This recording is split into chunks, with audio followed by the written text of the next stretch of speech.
Olá, pessoas. Agora a gente vai fazer uma breve introdução sobre o estudo da luz, começando assim a próxima matéria, que daí vai ser uma conexão com a física moderna, que é um negócio mais foda, mais divertido assim, para quem gosta.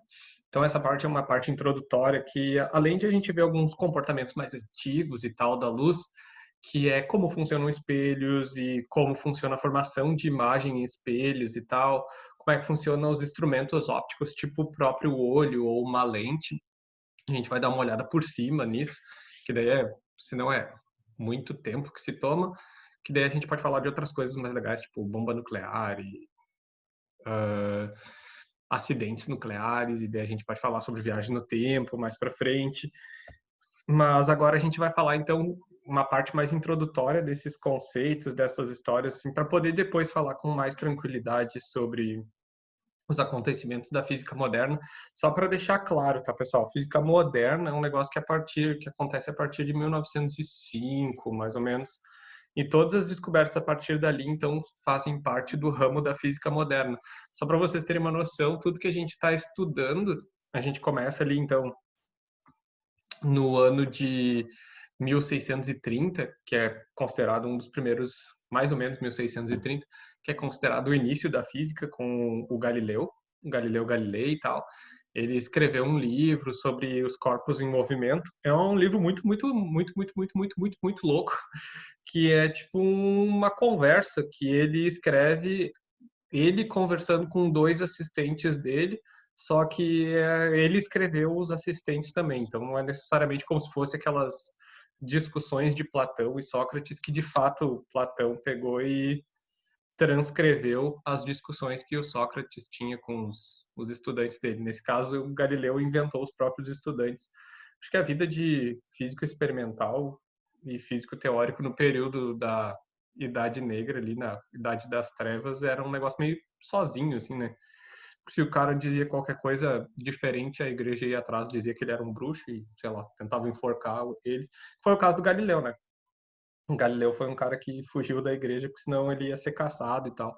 Mas, enfim, o estudo da parte que a gente vai fazer agora, que é a parte de ótica, só que óptica, na verdade, se pronuncia óptica, porque é ótica sem P, é o estudo do ouvido.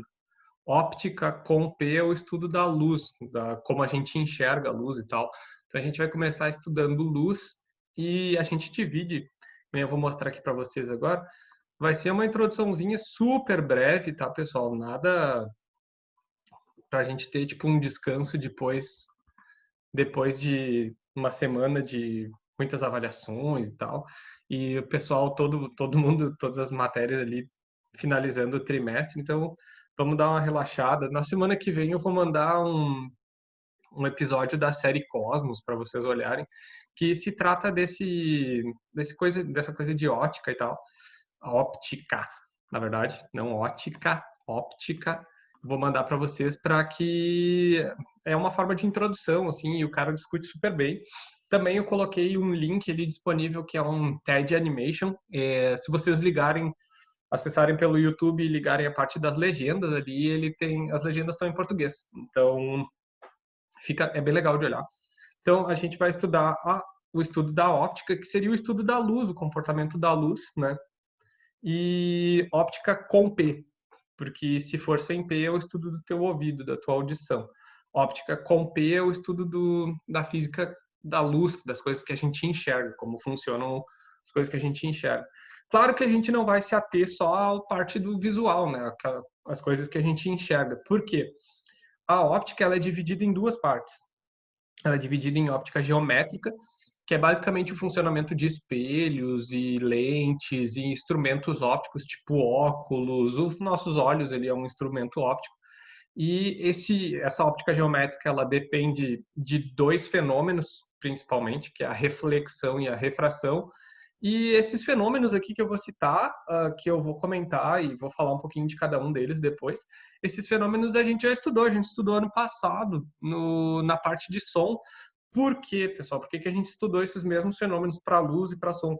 Porque são fenômenos ondulatórios, dos estudos de ondas, assim, né? E tanto o som quanto a luz são dois tipos de ondas. O som é uma onda mecânica que precisa de um meio de propagação. Isso quer dizer que não tem som no espaço. Normalmente os filmes do Star Wars estão errados, porque tem explosões no espaço. Na verdade, a gente não ouviria nada. Muito provavelmente não, a gente não ouviria nada, porque não tem ar no espaço, né? Então não tem um meio de propagação, não tem onde o som caminhar para chegar até os nossos ouvidos. Se tivesse água também a gente ouviria, mas não tem nada, não tem merda nenhuma no espaço. E a luz também é um tipo de onda, ela tem um comportamento ondulatório também. Na verdade, ela pode ser as duas coisas.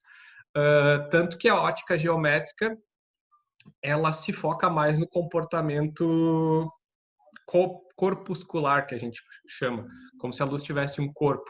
E daí é esquisito pensar nisso, porque a luz ela não tem matéria, assim, não tem massa, mas ela se comporta também, às vezes, em alguns casos, como se fosse um corpo, dela chegar, bater num lugar e tirar, mexer em alguma coisa, que é o que acontece quando ela faz em espelhos isso.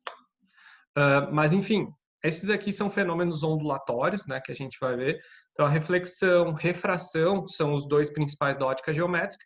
E a outro tipo de óptica que a gente tem é a óptica física, que é o comportamento mais ondulatório da luz.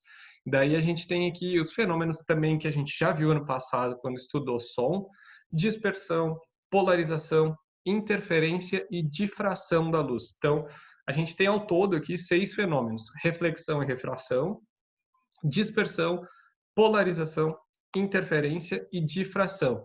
Todos eles a gente já viu sobre som, agora a gente vai ver como eles se aplicam para a luz. O conceito principal deles é o mesmo. Na verdade, o que muda é o resultado, porque tu está mudando o tipo de onda que tu está vendo.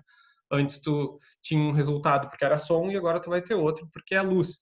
E quando eu falo de luz, pessoal, a gente não está falando só daquilo que a gente enxerga, só da luz do sol, da luz de uma lâmpada, luz verde, luz vermelha, enfim, não é só luz visível, só luz que a gente enxerga. Por quê? A luz é um tipo de onda eletromagnética. E como sendo uma onda eletromagnética, ela tem um comportamento. Então, a luz é um tipo de onda eletromagnética. Então, o que eu quero dizer com isso? Todas as ondas eletromagnéticas, assim como a luz, vão sofrer aqueles 6 fenômenos: reflexão, refração, dispersão, polarização, interferência e difração. Todas as ondas eletromagnéticas sofrem esses fenômenos. A luz é um tipo de onda eletromagnética que a gente vai estudar, porque daí a gente pode ter o estudo de espelhos e tal, apesar de que, independente de tu enxergar ou não, coisas que a gente faz, tá? Por exemplo, todo mundo já deve ter tentado ligar a TV mirando o controle na parede. O que acontece?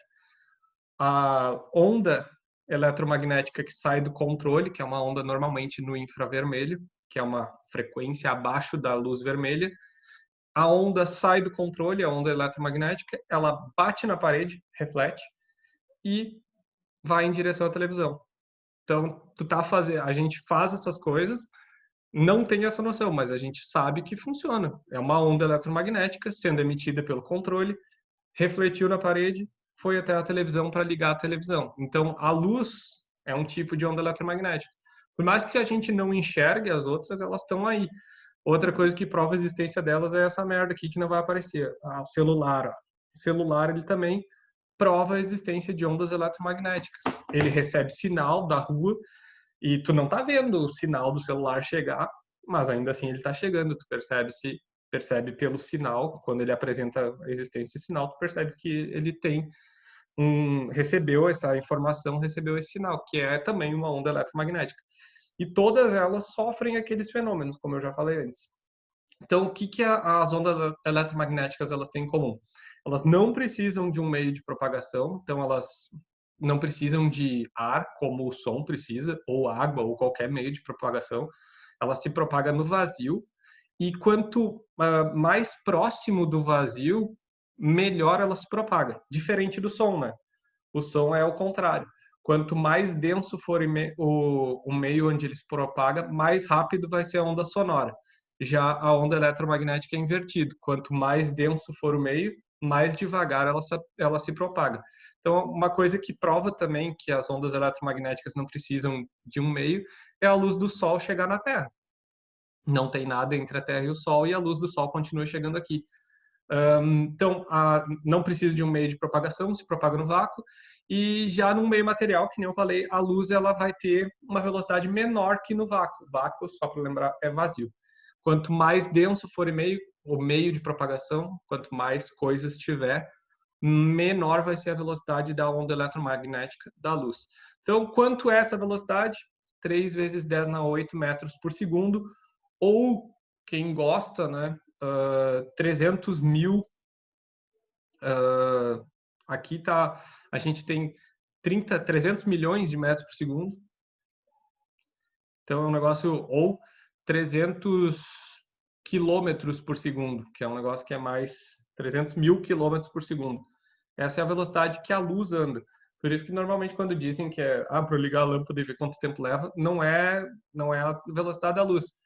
É a velocidade que leva para o elétron chegar lá para ligar a lâmpada. Mas a velocidade que a luz, quanto tempo leva para ligar a lâmpada, é a velocidade que a luz da lâmpada leva para chegar no teu olho. Isso eu duvido alguém medir. Só para constar, para quem não sabe, a luz do Sol leva 8 minutos para chegar na Terra. Então, se um dia o Sol parasse de brilhar, ia levar 8 minutos para a gente descobrir.